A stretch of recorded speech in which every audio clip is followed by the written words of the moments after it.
got us on Facebook Live now. Okay.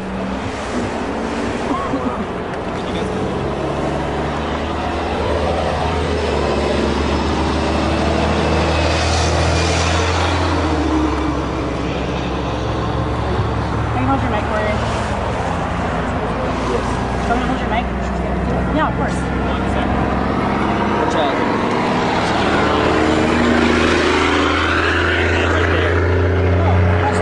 I don't know if it's active. Yeah, I'm good. Y'all just let me know when everybody's ready. Yeah, 1 second. Apparently my backpack is having issues.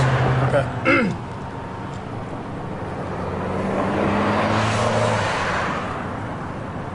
Alright, how's that?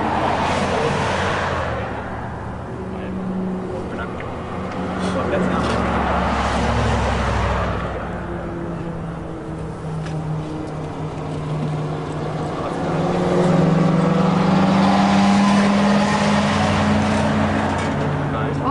It's fine on our end.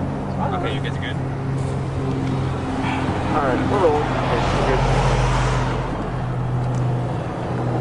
We're going to give you an update on a motor vehicle accident that has currently occurred on Interstate 10 here in Baldwin County.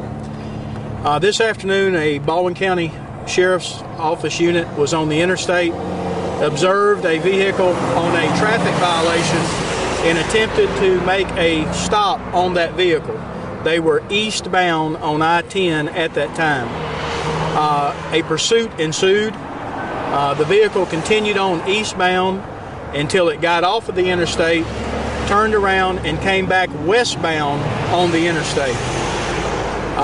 A short time later, the vehicle got off the interstate here at exit 49, commonly referred to as the Beach Express.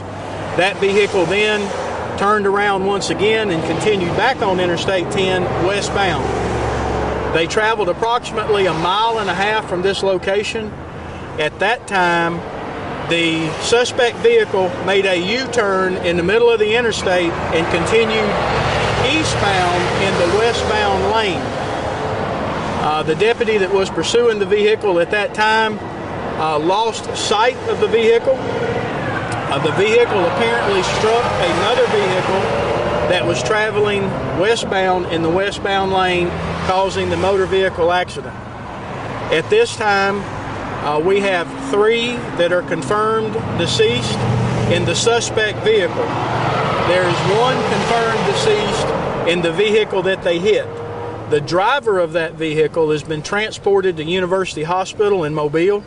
We do not have a condition on the driver at this time. We do not have the identities of any of the individuals, but I can tell you that both vehicles had out-of-state license plates. I'm not going to say which state at this time because we're still trying to confirm the validity of those plates, but they were not Alabama license plates. The accident is being investigated by the Alabama Law Enforcement Agency. The troopers are on scene. The Baldwin County Sheriff's Office, of course, is conducting their investigation. The District Attorney's Office is on scene, as well as the Baldwin County Coroner's Office. ALDOT has been notified, and a section of the interstate is going to be shut down. That section is going to be between the Beach Express and the Loxley exit westbound. Initially, it got out that this occurred at the 51-mile marker. This is the 49-mile marker, and some people are putting it in their GPS and getting confused on that. We're asking that any I-10 westbound traffic gets off at the Wilcox exit, where they are being rerouted back to Interstate 10 westbound, and the same thing for any Beach Express traffic. We're rerouting them for the westbound section of Interstate 10. Eastbound, of course, is not affected by this. Eastbound will remain the same. I'll take a few questions now. Sure. There were 2 people in the car that was hit eastbound, the innocent folks. There's 2 people in that car? That is correct. 1 person was killed in that vehicle? Yes. Driver? Been transported by South Flight, yes. 3 people in the suspect vehicle? That's what we know at this time. I will say that the suspect vehicle did explode and was engulfed in flames, and so that's what we know at this time. Any reason why? I know the investigation, you guys have a long way to go, but any why this suspect vehicle may have been trying to elude your deputy? We do not know at this time. Obviously, that's a question that Aaliyah and the sheriff's office will try to determine, but at this time we do not know. Do you have a timeline on how long this is going to be closed? I would estimate right now a minimum of 3 to 4 hours, which is why it was important we get that word out, because people getting off of work and kids getting out of school. But at least 3 to 4 hours at this time. From a safety standpoint, isn't it crazy that somebody turned around, like I know he was trying to get away from you guys, but turned around and went the wrong way on the interstate? Well, at that point it became a real public safety risk. And so yes, I mean, that was one of the things. Obviously they made that decision and did that. And once again, we don't know why. Do you know if your office or your deputy turned around and was trying to follow them at that point? At a point in time, the deputy did turn around, but he had lost sight of them. And so he had actually, by the time he made it around the curve, the accident had already occurred. Can you talk about the speeds at which this driver may have been going? I don't know that because I haven't reviewed that. That's one of the things that we will review. Obviously, there is some camera footage of the pursuit, and we will be downloading all the things on speed and everything will be part of our review, but at this point in time, I just do not know. Sheriff, why was the deputy initially going to do a traffic stop? It was a traffic violation on the interstate. I think I know why, but I'm not 100% sure, but I can just say it was a traffic violation at that time. Sheriff, do you know how the suspect's vehicle collided with the pedestrian vehicle? And you mentioned that the suspect's vehicle. Is there anything more you know about that right now?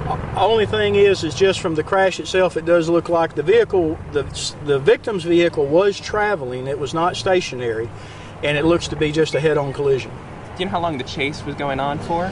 Several minutes. It really didn't last very long. This is a fairly confined area, but can't comment to the exact number of minutes yet, but it was a relatively short period of time. So that means speed clearly was, they clearly weren't going just like 10 miles an hour. It was clearly fast. Oh no, it was, like I said, it was a pursuit. I just don't know the actual right now. So I'm sorry if I missed it. He was on westbound, but he was going the wrong way. Yes, when they got back on the interstate here where we're standing and went westbound for approximately 1.5 miles, turned around on the deputy and were headed back eastbound coming back this way. Just so we're clear, where did the actual chase start? You said it was... on Interstate 10 eastbound, just this side of the Loxley exit. Okay, and then they ended up coming here. Ended up coming to Wilcox, got off at Wilcox, which is the next exit, ended up coming here, got off here, looped back here, went down there, and that's where the wreck happened. And then get a U-turn, okay. Yes. Yes. We will try to have an update a little bit later. That update may come in written form once we get some updates as far as potential victims in this and the potential update on the traffic as well as the crash. Right, final for you, obviously a police chase like this resulting in other innocent people dying, is it obviously that's going to be an investigation, but is it worth